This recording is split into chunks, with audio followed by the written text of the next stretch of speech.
Sean bienvenidos a su podcast Apostatando, integrados por Adán, Valeria y Pedro, y su presentador y editor oficial Almir. En este capítulo hablaremos sobre La Llorona. La Llorona. ¿De dónde surge La Llorona? Sí, primeramente, normalmente pensamos que la leyenda de la Llorona tiene un acervo colonial, ¿no? Pero remonta un poco antes, en épocas, este, prehispánicas. Se cuenta que Moctezuma tiene un número de augurios. El número 6, sobre todo, habla acerca de una mujer que se aparecía en las calles. Incluso Moctezuma pide a sus nigromantes, los nigromantes serían un equivalente de adivinos, ¿no? Por así decirlo. Menciona y proclama que aquellos que vean a esa mujer y que andan en la noche, lo digan y le pregunten a esa mujer qué quiere, ¿no? O por qué llora. Entre los relatos que empiezan, o esos augurios que son antes de la conquista y la llegada de los españoles, Fray Fernandino de Sahagún escribe lo siguiente. Dice, muchas veces se oía una mujer lloraba, iba gritando por la noche, andaba dando grandes gritos. Hijitos míos, pues ya tenemos que irnos lejos. Y a veces decía, hijitos míos, ¿a dónde os llevaré? Algunos decían que se trataba de Cihuacóatl, o la mujer serpiente, o de Tonatzin, nuestra madre. Y, cito, decían que de noche voceaba y bramaba en el aire, ¿no? Esos son como los primeros escritos que tiene sobre esta leyenda, básicamente. ¿Por qué en México La Llorona siempre es de un estado diferente? Pues bueno, como sabemos, La Llorona ha sido como parte de nuestra identidad cultural y la razón, como ya dijo Adán, pues podemos conocer diferentes estilos en que es representada La Llorona, diferentes leyendas, pero la verdad es que esto viene a partir de la colonia con pues las culturas hegemónicas, ¿no? De la conquista que fueron los nahuas y los mayas.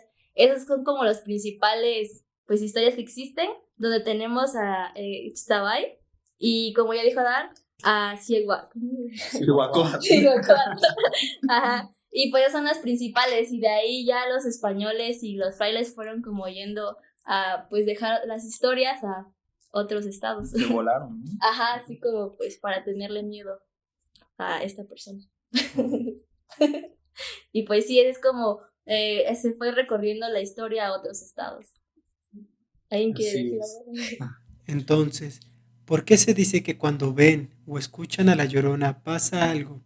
¿Es coincidencia o hay alguna explicación lógica? Bueno, esto se debe más bien a como el contexto en el cual se da pues este mito, ¿no? Que recordemos, como lo decía el compañero Adán, Moctezuma tiene, pues una serie de augurios en los cuales, pues, se empieza a presagiar de alguna manera la llegada de los españoles, ¿no? Esta parte en la que él decía, ¿no? Hijitos míos, ¿a dónde os llevaré? Que se puede tratar de una madre que busca como la manera de poder salvar a su pueblo, en este caso que es el pueblo mexica, que pues años más tarde serían conquistados por los españoles.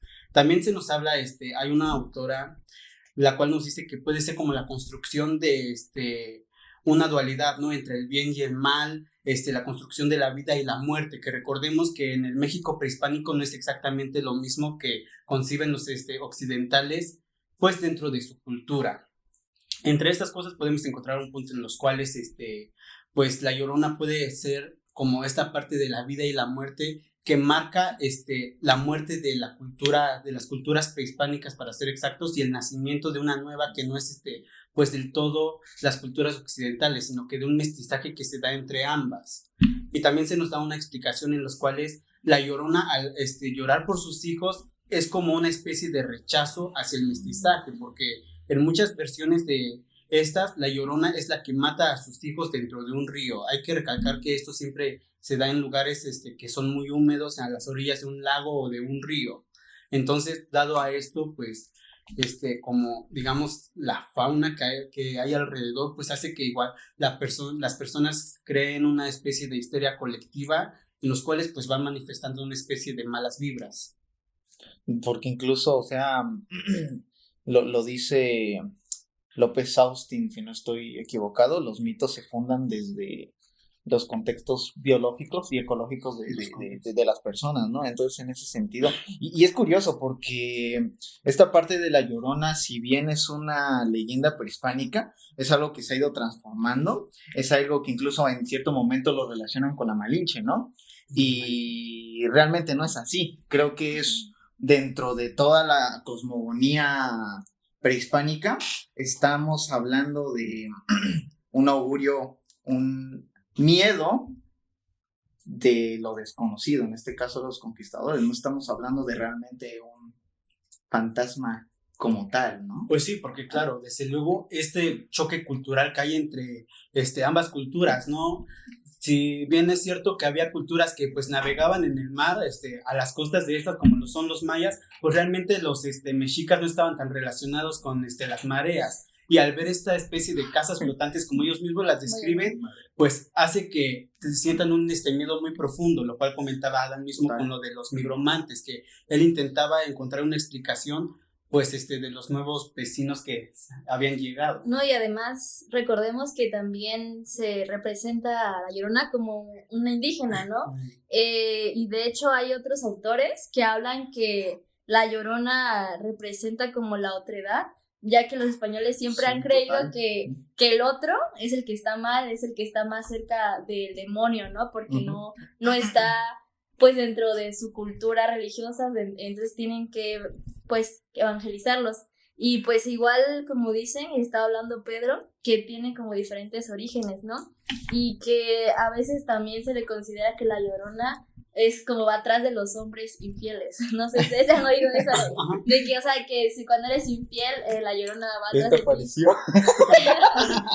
No sé ustedes qué opinan de eso. Pues esto, lo que estabas diciendo, pues tiene que ver mucho igual con la forma en la que los occidentales veían al mundo, porque recordemos que en Europa pues no siempre ha imperado el cristianismo o el catolicismo, ¿no? Había culturas más antiguas como lo son las griegas, los cuales pues ya tenían un panteón muy amplio de dioses, y pues la parte que menciona Valeria, ¿no? De que la Llorona va por los hombres infieles en especial, o aquellos que están a punto de cometer actos que no son debidos ante los ojos de un Dios cristiano. Pues esto empieza a tomar cierta forma y ellos lo empiezan a relacionar, ¿no? Porque no sé si se habían dado cuenta, pero a la Llorona siempre nos la describen con una imagen de una mujer que, si bien a veces es indígena, pero es más bien como un espectro blanco y muy hermoso, en los cuales pues muy española. Ajá, ándale, como que quieren occidentalizar a la indígena dentro de estos cánones de belleza, ¿no? De belleza europeos. Fantasmas.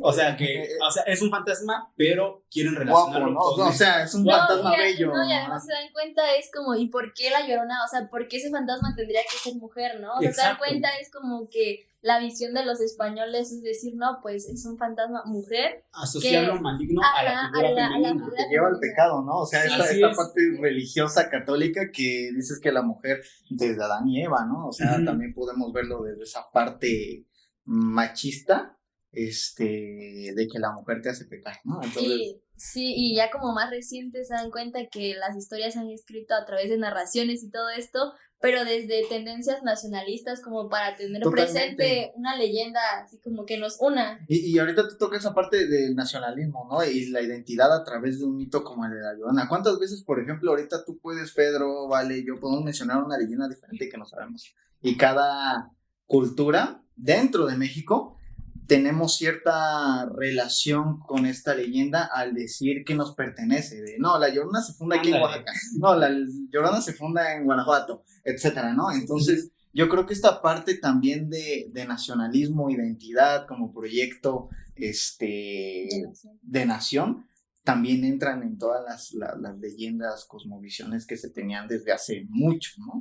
Sí, además porque cumple cierta estructura esta leyenda, o sea, es como de, no está muerta la Llorona al principio, si saben, pues la Llorona se supone que es una mujer que, hay dos versiones, ¿no? Que fue infiel y su hombre como que la deja, ¿no? Esa es como una, y la otra es que, como ya habían dicho, como que abandonó su etnia, su raza, y entonces es cuando empieza a sufrir y luego pues mata a sus hijos y se supone que los ahoga, y otra versión es que los mata como de otra forma y luego los va a dejar al río, ¿no? Entonces como que siempre sigue la misma estructura en todas las regiones, entonces nos hace pensar que no es una historia que viene de las culturas propias, sino que alguien más la impuso y se ha replicado pues en Sí, se diferentes lados. reconfigura, ¿no? Se replica y como dijo Adán, cada cultura quiere hacerla como propia, ¿no? Ujú. Por ejemplo, las historias de La Llorona aquí en Oaxaca no son las mismas que las que hay de seguro en Guanajuato o Totalmente. en el Estado de México.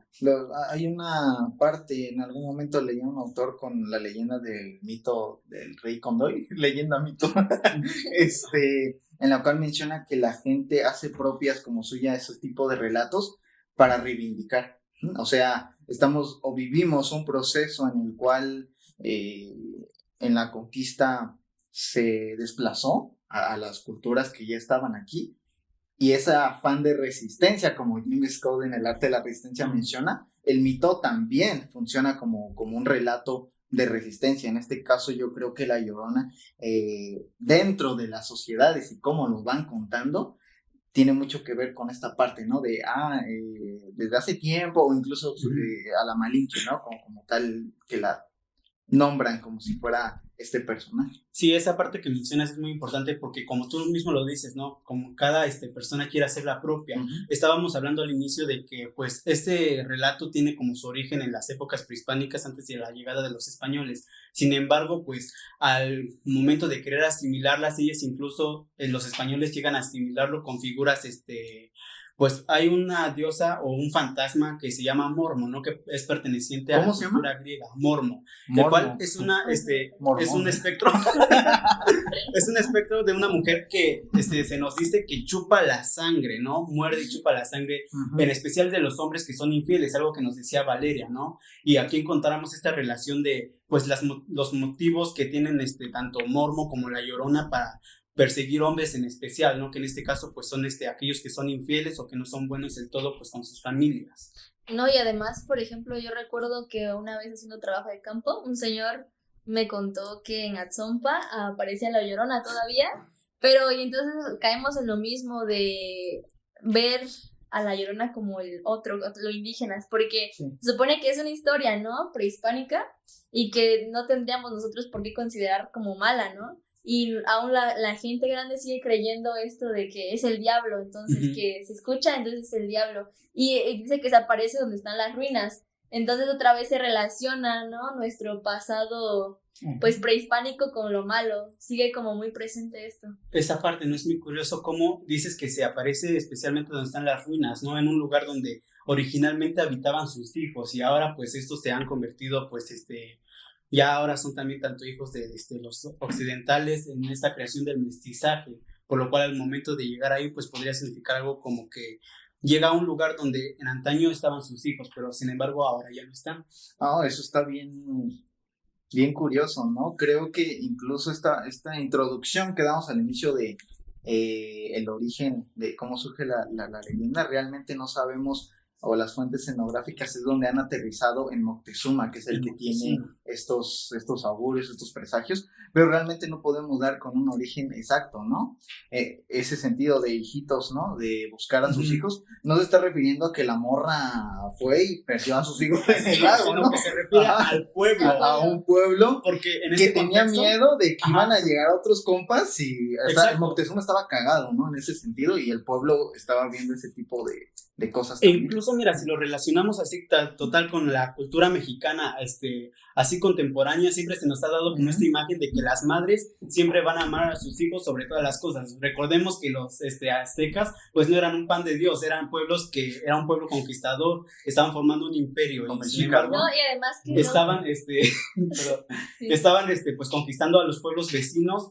Y pues ya les digo, relacionándolo con el México contemporáneo, las madres siempre van a querer a sus hijos, no importa de que estos sean asesinos, ladrones, siempre van a dar la cara por sus hijos. Y luego también que se reconfigura a que la iglesia y los mismos sacerdotes tomen esta imagen, ¿no? De este espectro para pues causar terror dentro de en la colonia más. Que a suponer a cierta hora la gente ya no podía salir porque podía aparecer la Llorona, entonces como que reconfiguran de manera negativa ese presagio que antes teníamos. Pasó de ser de una diosa a un demonio. Así es. Entre las pasas, estamos hablando que la leyenda de la Llorona es multidimensional porque se puede ver desde distintos ángulos. Ahorita hablamos esta parte de la mujer, de la otredad, de la reivindicación, en fin, ¿no? Creo que en ese sentido, cómo pasa o cómo se va transformando un mito que tiene,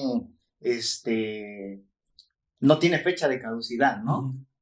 Ahorita en unos años tal vez vamos a estar hablando de una nueva transformación del mito de la Llorona, ¿no? Porque de eso se trata, ¿no? Creo que los mitos como fundadores de las sociedades son así, se van configurando. Y nada más como para terminar, ¿qué opinan ustedes de cuando se ¿Se les escucha ha la parecido? Llorona? Ajá, cuando se escucha la Llorona, que según si está, se escucha cerca es porque está lejos, y si se escucha lejos es porque está cerca.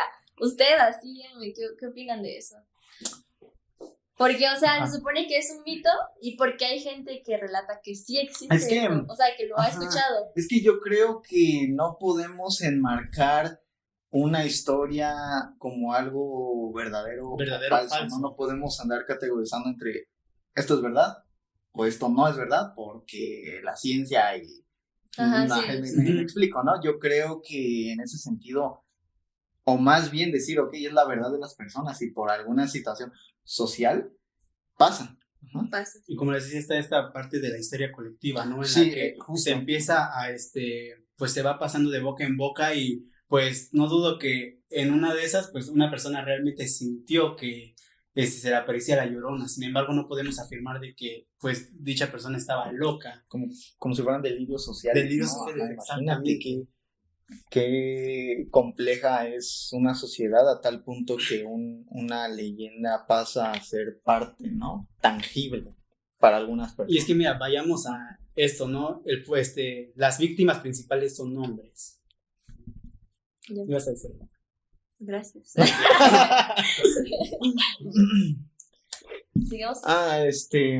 Pues yo les decía que, por ejemplo, cerca de mi casa, según se ha escuchado la Llorona, ¿no? Y han grabado audios. Sí, han grabado audios las personas no es grito, no dice, ay, mis hijos, como, pues, se supone que dicen, ¿no? Ahora sí, sino que se actualizó, ¿no? Se actualizó. No, y, o sea, es como extraño porque yo siempre me pregunto que nosotros, pues, las personas no creemos en eso porque, como repito, es una leyenda, ¿no? No creemos o no queremos creer. Bueno, o sea, me refiero a que no creemos, o sea, que lo consideramos una leyenda, la cual, pues, ya, o sea, no habría como cómo respaldar que sí pasa, pero entonces mi pregunta es, ¿por qué pasa? O sea, sí es algo que tenemos que analizar mejor porque si hay como evidencias.